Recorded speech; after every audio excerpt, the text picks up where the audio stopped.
Hey all, here at OS Reviews. Today we're taking a quick look at the Edifier W820NB. These are a pair of active noise cancelling wireless Bluetooth headphones, which are relatively affordable, often goes on sale for around $60, packing in solid features like up to 49 hours of playback time, along with support for a companion app, which allows you to trigger a gaming mode for low latency, titanium drivers, and even claim to support high-res audio certification. Although one point of clarification is that this is not referring to the codec. There's no aptX nor is there LDAC, but rather this is for when you're using it in the wired mode. It's able to produce sufficient details for it to be high-res audio certified in terms of the frequency range.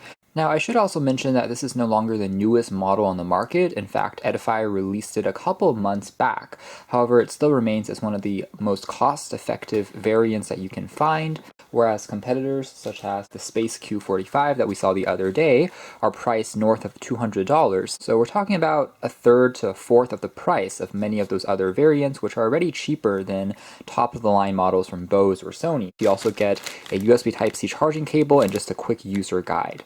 Now, one thing I will say that isn't included in the box would be an adapter, and I say that because one of the cons right off the bat I'll say is the headphones here don't come with a standard 3.5mm aux jack, but rather if you want to use them in the wired mode and again unlock the high-res audio certification, you have to provide your own USB adapter. Aside from that though, the overall build as well as design I think is relatively clean considering the low price. I'm especially impressed with the thick memory foam coating on here, which is indeed super soft and ultra comfortable, so I was able to wear this for extended durations and not really feel any stress or strain. Now, by the way, if you have active noise cancellation turned on, the battery life slightly drops from 50 hours down to around 30, but still is one of the longer metrics we've seen out of headphones in this category. So overall, good marks here in terms of comfort, and it's a very subdued design with just a few grills for picking up your ambient noise, quite clean, and does look a little more expensive than the price would imply. Although one other area where they were able to cut down on cost a little bit would be the headband, in which if you are popping it open here and extending the size, you can tell that the materials on the headband are also constructed out of polycarbonate plastic as opposed to aluminum or metal.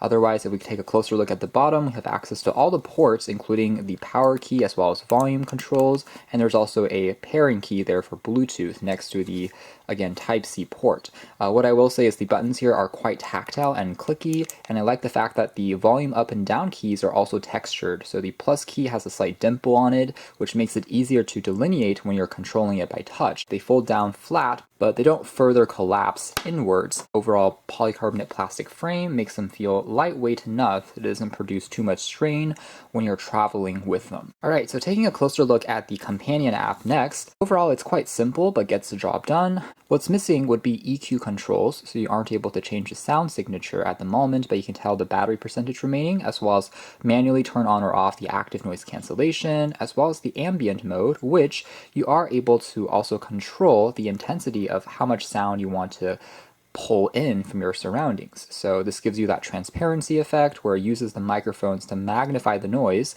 and allow you to have a conversation, hear what's going on without having to remove the headphones necessarily. So this control is pretty neat, and in active noise cancellation mode though, there's only one function. You can't further adjust the intensity of that, but we'll talk about the efficacy more later on.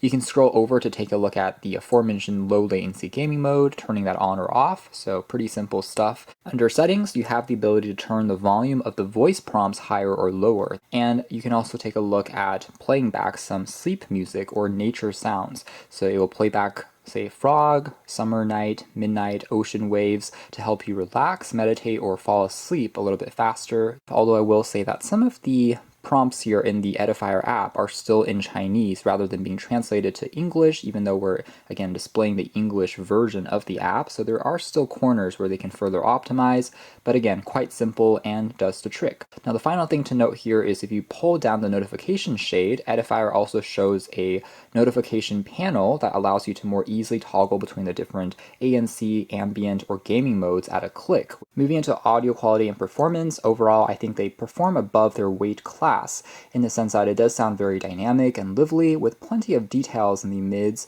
as well as bass gives you a nice kick. It's not overpowering, but drum beats, EDM music still comes across as very clear and gives you enough impact for it to be satisfying. Better for sure than what you get from tiny TWS buds, just because there's a bigger driver in here at the end of the day. And at the same time, trebles, vocals, instrumentals like violins don't sound too shrill even at higher volume levels without too much noticeable hints of distortion. The result is a pretty satisfying sound that's easy to get immersed in. With that being said, again, they don't necessarily pack LDAC or aptX, so if you're going to be super nitpicky, there can still be minute details, which more expensive models packing in closer to lossless quality codecs will deliver even better transmission, but for what these are, I think they're already tuned quite well, and they will be super satisfactory for pretty much any genre that you want to throw at them. The low latency mode was also indeed effective, even though that's never been too much of a problem, I would say, on larger headphones like these, because you don't have to wirelessly connect the left and right sides with each other, so it's always going to be a little bit better than TWS buds, but paired with that dedicated mode, I found very to little lag when you are playing back videos or doing a bit of gaming. Everything felt in sync and was comfortable. Now moving to active noise cancellation, this is also an area where I was pleasantly surprised, because on budget ANC headphones they've often struggled, but this was actually quite good. I would rate them to be around 85 to 90% effective, especially with engine sounds and fan noises. Lower frequency sounds almost get completely repressed when you switch that mode on. Now perhaps the only con here, like many other models however, is you have to turn ANC on once the Bluetooth headphones are flicked on. That means there is no dedicated switch as you saw there previously, which allows you to just turn ANC on or off by itself so that you can use them for sleeping without listening to music. So that's more or less it as far as our hands-on review of the Edifier W820NB ANC headphones, and I have to say I've been pretty impressed, although there's a few corners that they clearly cut, such as removing any metal accents to bring down the cost, even removing a standard aux port, but overall the areas where it gets right, including sound quality, comfort, and long battery life, I think ultimately matter the most, and presents itself still as an excellent value even a few months later as perhaps one of the best low-cost ANC headphones for around $60 that you can find at the moment. You can check out more details if you're interested and links down below. For now, that's been our video. Thanks for watching here at OS Reviews.